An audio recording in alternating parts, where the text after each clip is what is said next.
जय जगन्नाथ। जब से आपने लोगों से स्वदेशी अपनाने की अपील की है, मंडल कमेटी वाले परेशान हैं। सभी स्वदेशी खोजने में लगे हैं। पहला सुझाव आया, खादी स्वदेशी है। इस पर सभी हंसने लगे। सवाल था कि आजादी के आंदोलन में महात्मा गांधी ने खादी को हथियार बनाया था। अब खादी के बहाने गांधी को पूजना है या हिंदुत्व के नाम पर गोडसे को। मामला वैचारिक है। गांधी को पूजने का अपना संकट है, फिर नफरत की राजनीति खत्म करनी होगी। गांधी ने राजनीति के शिखर पर रहते हुए भी न सत्ता का लोभ किया, न अपने परिवार को आगे बढ़ाया। गांधी हिंदू राष्ट्र की राह में सबसे बड़ा रोड़ा है।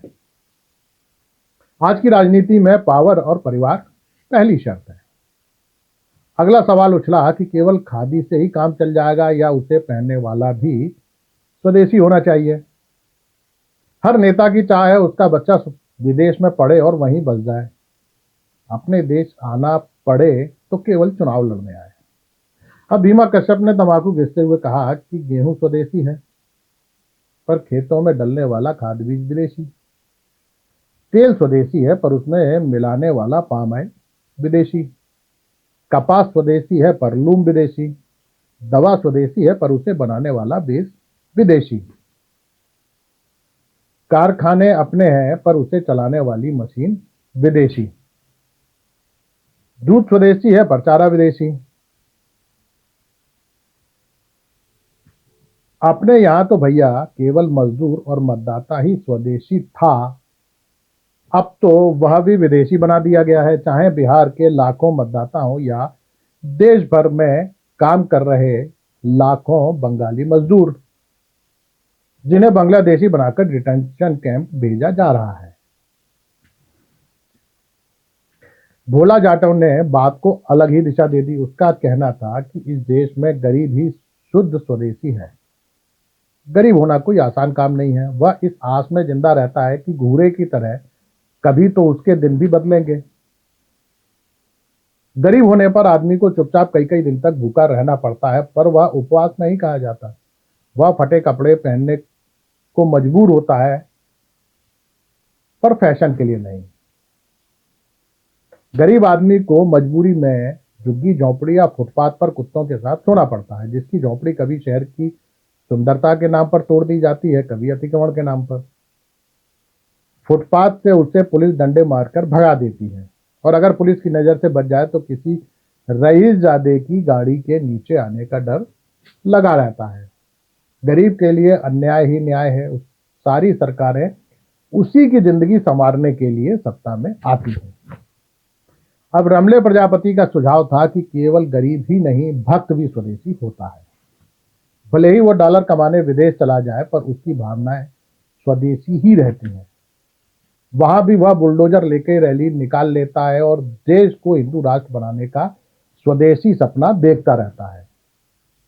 मोदी जी के विदेश जाने पर ये सभी स्वदेशी भक्त पूरी शिद्दत से उनके दर्शन कर खुद को धन्य करने के लिए नारे लगाते जमा हो जाते हैं। सरदार जंडल सिंह ने हस्तक्षेप किया। उनका कहना था कि इस सब के लिए नेहरू जिम्मेदार हैं। ना तो वे गरीबी दूर कर सके, ना स्वदेशी का विकास। जब देश आजाद था तब इस देश में सुई भी नहीं बनती थी। वे चाहते तो उस समय स्वदेशी का विकास कर सकते थे, पर उन्होंने विदेशों से मदद लेकर टेक्नोलॉजी का विकास किया, फैक्ट्रियां डाली और कर दिया स्वदेशी का सत्यानाश। हमारा देश सोने की चिड़िया था। यहाँ जातियों के हिसाब से काम का बंटवारा था। गांव आत्मनिर्भर थे। शुद्ध स्वदेशी मामला था। देश के सामने विकल्प था, मनुस्मृति को मानकर जातिवादी व्यवस्था बनाए रखते, सब कुछ स्वदेशी रहता, पर वे ले आए विदेशी संविधान। सारा खेल यहीं से बिगड़ा। उसी समय अगर गुरु गोलवलकर को पीएम बना दिया जाता तो आज इतनी मेहनत नहीं करनी पड़ती। बेचारे मोदी जी अकेले क्या क्या करें।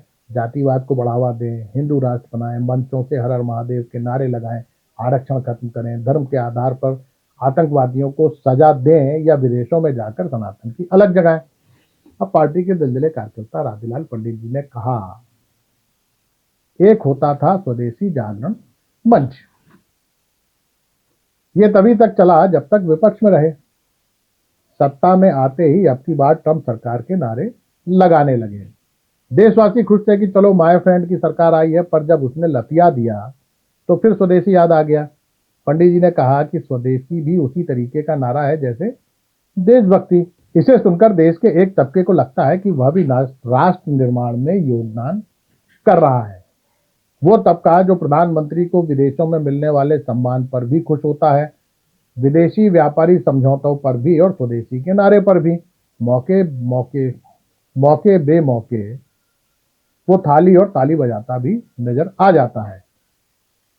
इसी बीच रामप्यारी सुजवाइन ने शर्माते हुए कहा कि मुझे तो लगता है मोदी जी ही असली स्वदेशी हैं। सभी ने चौंक कर पूछा वो कैसे। उसका जवाब था, देखिए, शुद्ध स्वदेशी राजनीति करते हैं। उनके भाषण में नेहरू, गांधी, पटेल, इंदिरा, राजीव, राहुल, अखिलेश, तेजस्वी सब मिल जाएंगे, पर ट्रंप और शी जिनपिंग जैसे विदेशी नहीं मिलेंगे। कुछ लोगों ने सवाल किया कि फिर वे पाकिस्तान और बांग्लादेश की बात क्यों करते हैं। इस पर रामप्यारी का जवाब था कि यह अखंड भारत का मामला है। शेष कुशल आपका भक्त सेवक राम। नमस्कार।